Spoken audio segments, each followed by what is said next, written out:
Hello दोस्तों, मैं एक कहानी लेकर आई हूँ। अगर आपको पसंद आए तो ज़रूर लाइक करना।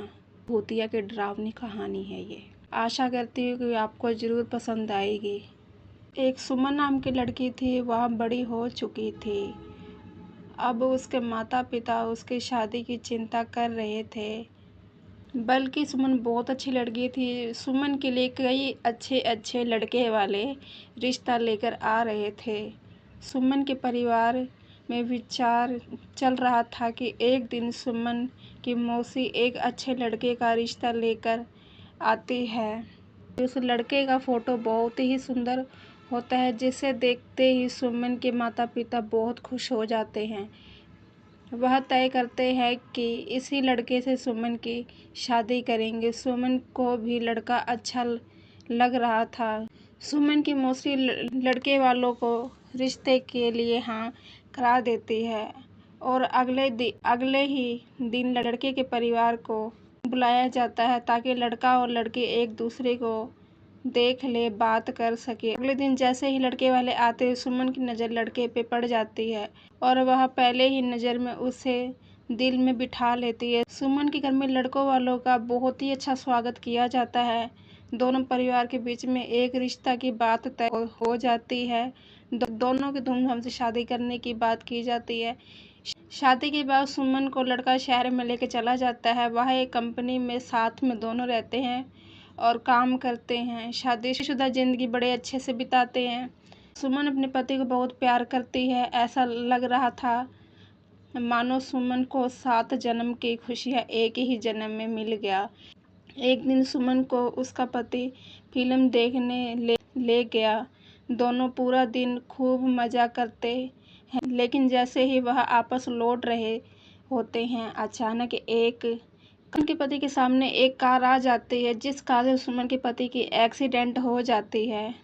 वह तुरंत अपने पति को उठाती है और वह उसे पूछती है, आपको कहीं चोट तो नहीं लगी? सुमन का पति मुस्कुराते हुए सुमन के साथ चलने लगता है और सुमन अपने पति के साथ घर आ जाती है। जब सुमन अपने पति के साथ घर आती है, तब तक रात हो चुकी होती है और सारा दिन दोनों ने खूब मज़े किए, लेकिन सुमन बहुत थक चुकी थी, इसलिए वे आते ही अपने घर में सो जाती है। सुबह उठते ही वह अपने पति के लिए चाय नाश्ता बनाती है और सुमन अपने पति को उठाने जाती है, लेकिन उसे क्या पता सुमन का पति उठ जाता है। सुमन अपने पति के सामने चाय और नाश्ता रख देती है और काम में लग जाती है। कुछ देर बाद जैसे सुमन वापस आती है तो चाय और नाश्ता वैसे ही रखे होते हैं। सुमन के पति ने उसे हाथ तक नहीं लगाया था।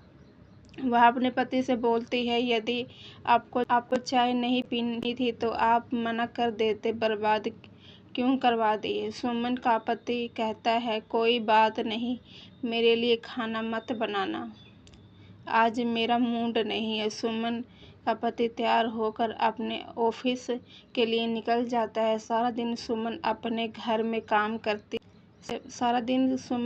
काम करती, अपने पति का इंतजार करती।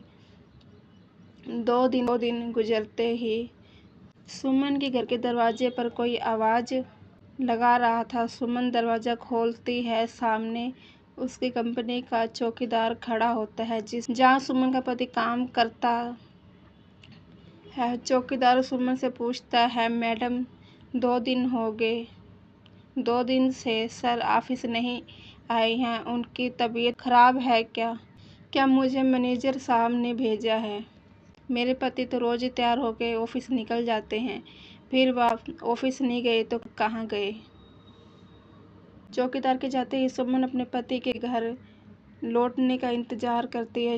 जब शाम को सुमन के पति घर आता है, वह अपने पति से पूछती है, आप ऑफिस के बहाने कहाँ जाते हैं?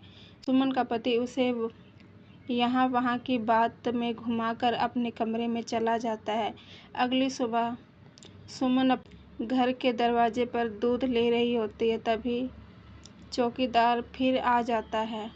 अगली सुबह सुमन अपने घर के दरवाजे पर दूध लेती है, तभी चौकीदार फिर आ जाता है और कहता है, क्या साहब अभी तक नहीं आए? सुमन कहती है, वह तो अंदर बैठे हैं, जाओ मिल लो। चौकीदार घर के अंदर पहुंच जाता है। वह चारों तरफ देखता है, उसे कुछ नजर नहीं आता। पीछे से सुमन दूध लेकर आ जाती है। चौकीदार सुमन से कहता है, कहाँ है साहब? सुमन कहती, हो गई हो क्या? तुम्हारे सामने ही तो बैठे हैं। लेकिन चौकीदार को सुमन पागल लग रही थी, क्योंकि उसके सामने तो कोई नहीं बैठा था।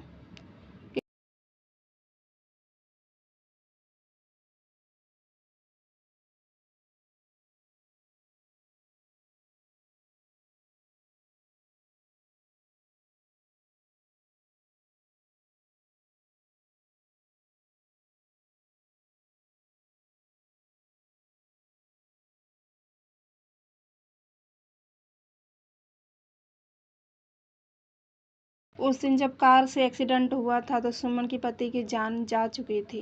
इस दिन सुमन के पति का कार से एक्सीडेंट हुआ था, उसी दिन सुमन के पति की जान जा चुकी थी। चौकीदार सुमन से दोबारा कहता है, मैडम वहाँ कोई नहीं बैठा। लेकिन सुमन चौकीदार को चिल्लाते हुए अपने पति को जाकर पकड़ लेती है और कहती है, ये देखो, इतना बड़ा इंसान तुम्हें नहीं नजर आ रहा?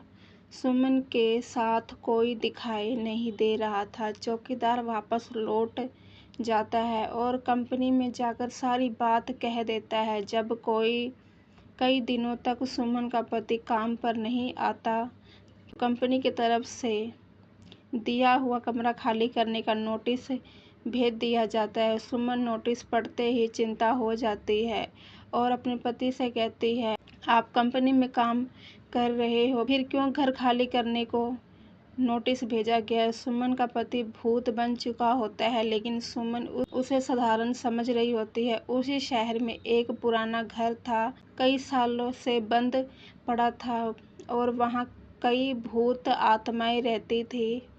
सुमन का पति अपनी पत्नी को उसी घर में ले जाने के लिए कहता था। सुमन अपनी पति की बात में आ जाती है और जाकर वहीं रहने लगती है। मन से रिश्ता खत्म कर देती है और अपने पति के साथ भूतिया दुनिया में ही जीना सीख लेती है। सुमन अपने पति की बातों पर पूरी तरह से दुखी हो चुकी थी। सुमन अपने पति के साथ भूतिया घर में धीरे धीरे रहने लगी थी। सुमन को धीरे धीरे डर का एहसास होने लगा था।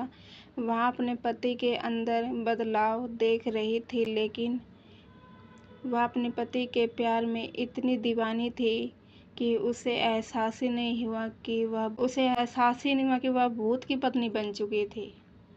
कुछ दिन बाद सुमन के सास ससुर शहर में आते। पति से कहती, मम्मी पापा का फ़ोन आया था, वह 2 घंटे में स्टेशन पहुंच जाएंगे, जाकर ले आओ। सुमन का पति बाहर जाने का बहाना कर देता है और उसी स्टेशन पर जाने को कहता है। सुमन अपने सास ससुर को स्टेशन से जाकर ले आती है। सास ससुर आते ही अपने बेटे या सुमन के पति के बारे में पूछताछ करते हैं। सुमन कहती, वह अभी किसी काम से बाहर गए हैं, कुछ देर बाद में आ जाएंगे। सुमन अपने सास ससुर के आने से बहुत खुश होती है। वह उनके खाने पीने की सारी तैयारियां करने लग जाती है। लेकिन शाम होने के बाद भी जब सुमन का पति घर नहीं आता तो सभी को चिंता हो जाती है। सुमन का पति का फ़ोन घर में ही था, इसलिए वह उसे फ़ोन नहीं कर पा रही थी। तो उसके सास ससुर भी अपने बेटे से मिलने के लिए इंतज़ार कर रहे थे। पूरी रात गुजर जाती है, लेकिन सुमन का पति घर नहीं आता। सभी परेशान होकर उसका इंतज़ार करते रहते हैं।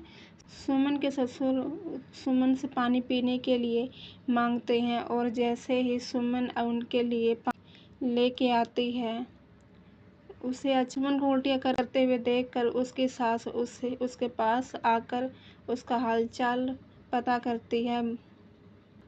बुजुर्ग अनुभव विज्ञान से भी अधिक माना जाता है, इसलिए सुमन की सास उसे तुरंत बताने लगती है, तुम माँ बनने वाली हो बेटी। सुमन माँ बनने की बात सुनते ही मुस्कुराने लगती है। सुमन यह बात अपने पति को बताने के लिए उतावली हो रही थी, लेकिन उसके इंतजार में टाइम हो चुका था। देखते ही देखते 5 दिन गुजर चुके थे, लेकिन सुमन के पति का कुछ पता नहीं चल रहा था। तभी तीनों पुलिस थाने में जाके शिकायत करवाई। पुलिस वाले सुमन से कहते 5 दिनों से तुम्हारा पति गायब है, लेकिन तुम्हें अब याद आ रही है। सुमन ने जवाब देते हुए कहा, सर वो ऐसे 1-2 बार और हो चुके हैं। मैं इसे घटना समझ रही थी, लेकिन जब 5 दिनों से मेरे पति का पता नहीं लगा, तब मुझे लगा कि मेरा पति कोई खतरे में है। पुलिस में रिपोर्ट करा देनी चाहिए और जांच शुरू करवा देनी चाहिए और जांच पड़ताल शुरू कर देनी चाहिए और मेरे पति को ढूंढने के लिए पुलिस मेरा साथ देंगे। जब मेरा पति 5 दिनों से घर नहीं आया, तब मुझे लगा कि मेरा पति कोई ना कोई खतरे में ज़रूर है। इसलिए मुझे पुलिस को ये रिपोर्ट लिखा देनी चाहिए, जाके पुलिस पता लगाए मेरा पति कहाँ है। अगर ये इसके पति को ढूंढना शुरू कर देती है। यही है दोस्तों एक भूत की कहानी। अगर आपको अच्छी लगे तो कमेंट में ज़रूर बताना। अगर आपको अच्छी लगे तो ज़रूर बताना, एक लाइक ज़रूर करना।